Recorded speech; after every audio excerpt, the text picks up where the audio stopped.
आपके बहुजन hub YouTube channel को subscribe करें और साथ ही बेल आइकॉन को जरूर दबाएं।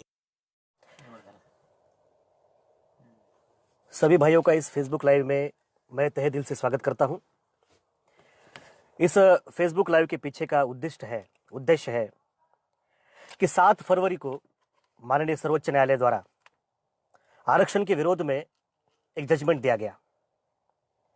सर्वोच्च न्यायालय का चरित्र हम सभी भारतीय अच्छी तरह से जानते हैं, किंतु इस बार सर्वोच्च न्यायालय ने 7 फरवरी 2020 के इस जजमेंट में बहुत भयानक बातें कही और 4 बातें इस जजमेंट के अंदर संविधान के विरोध में और संविधान के जो स्पिरिट है, लेटर एंड स्पिरिट है, उसके विरोध में जाने वाली।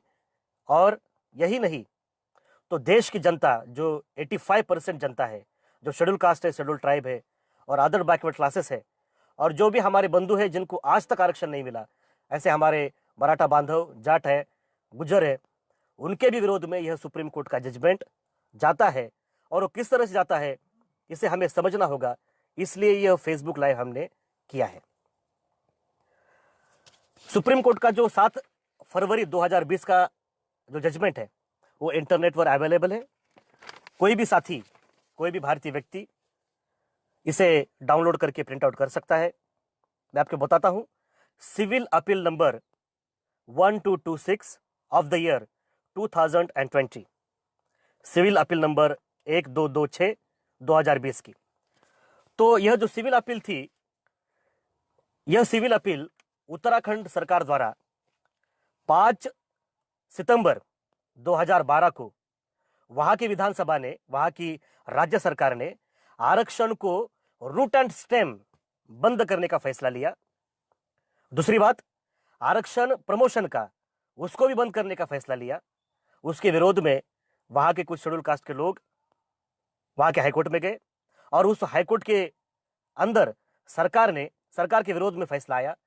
फिर यह मामला सुप्रीम कोर्ट में आया और सुप्रीम कोर्ट ने हाईकोर्ट का फैसला खारिज करते हुए, मामला तो प्रमोशन का था, रिजर्वेशन का था, मगर उन्होंने, सुप्रीम कोर्ट ने जो फैसला सुनाया उसकी 4 बातें बहुत ही भयंकर है। उस 4 बातों को हमें समझना होगा। इस जजमेंट में सबसे पहले सुप्रीम कोर्ट ने कहा कि आरक्षण जो है, यह आरक्षण एससी, एसटी, ओबीसी का फंडामेंटल राइट नहीं है। दूसरी बात सुप्रीम कोर्ट ने इस जजमेंट में कही, प्रमोशन में आरक्षण मांगना भी मूलभूत अधिकार नहीं है। तीसरी बात इस सुप्रीम कोर्ट ने कही कि आर्टिकल 16(4) में एडिक्वेट रिप्रेजेंटेशन का जो मामला है, पर्याप्त प्रतिनिधित्व का जो मामला है, उसके ऊपर यदि किसी भी सरकार ने कोई कमिटी या कमीशन नियुक्त करके क्वांटिफाइबल डाटा इकट्ठा किया और उस डाटा के अंदर अगर एससी, एसटी, ओबीसी का एडिक्वेट रिप्रेजेंटेशन हो या ना हो, तो भी आरक्षण मिले या ना मिले यह सरकार ही तय करेगी। अगर आपका एडिक्वेट रिप्रेजेंटेशन नहीं है और सरकार को लगा कि आपको रिजर्वेशन नहीं देना है, तो यह कर सकती है। यानी कि राज्य सरकार के दिल पर होगा कि आपको आरक्षण देना है या नहीं देना है। कोई भी भारत का नागरिक, राज्य सरकार अगर रिजर्वेशन नहीं देना चाहती तो उसके विरोध में रिट ऑफ मैंडेमस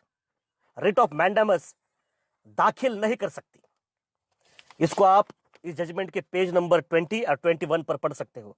कोई भी नागरिक रिट ऑफ मैंडेमस, राज्य सरकार यदि आरक्षण लागू नहीं करती तो सुप्रीम कोर्ट में जाने का, हाई कोर्ट में जाने का दरवाजा इस जजमेंट ने बंद कर दिया।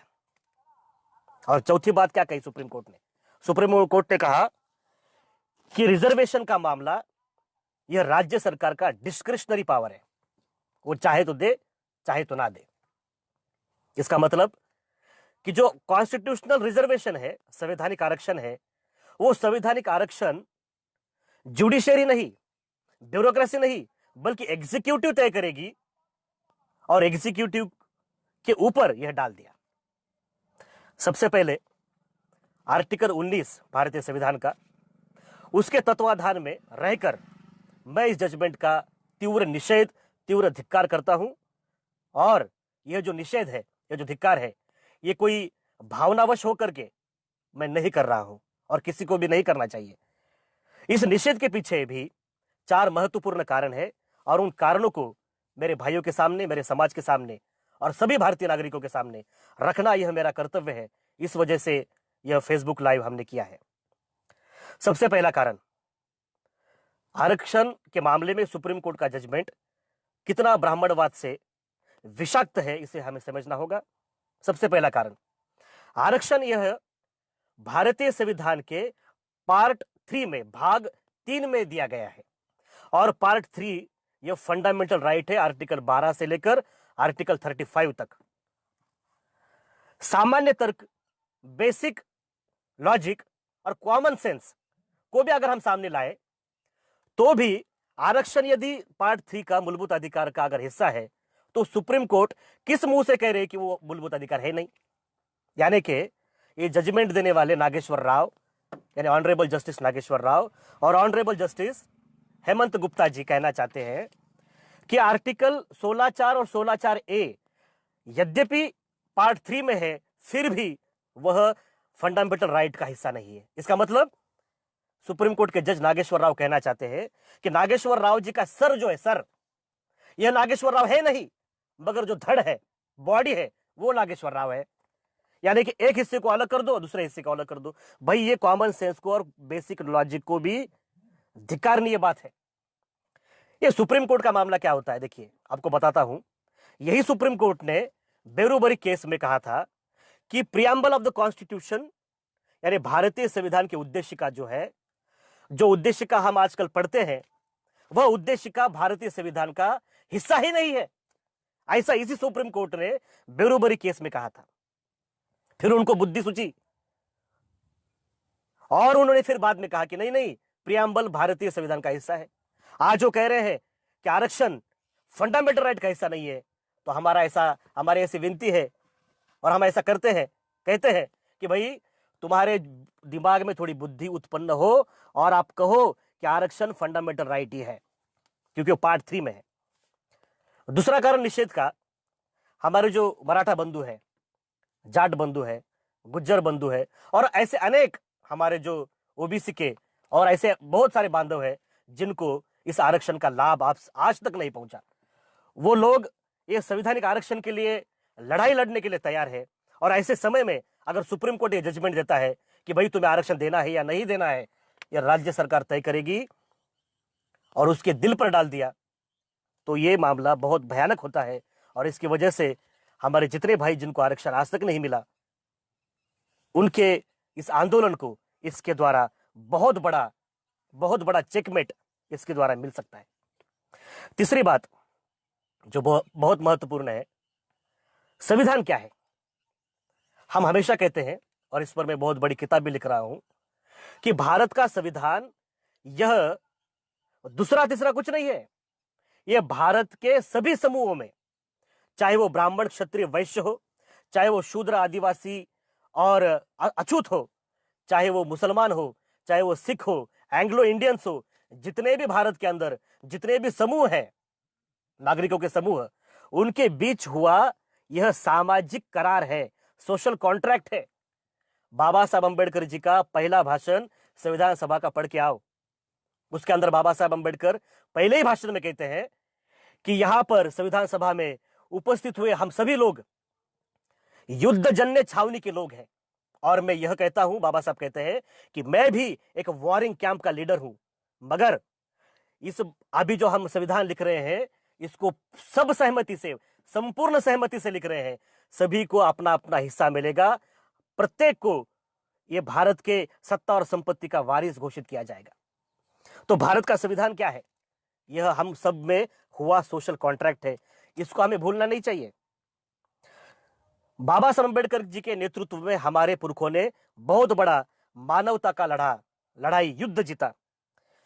और जब अंग्रेज भारत छोड़ के जा रहे थे, तब हम लोगों ने, हमारे पुरखों ने, हमारे नेताओं ने कहा था, पूर्वावर्ती शर्त है भारतीय संविधान को मान्यता देने की हमारा आरक्षण।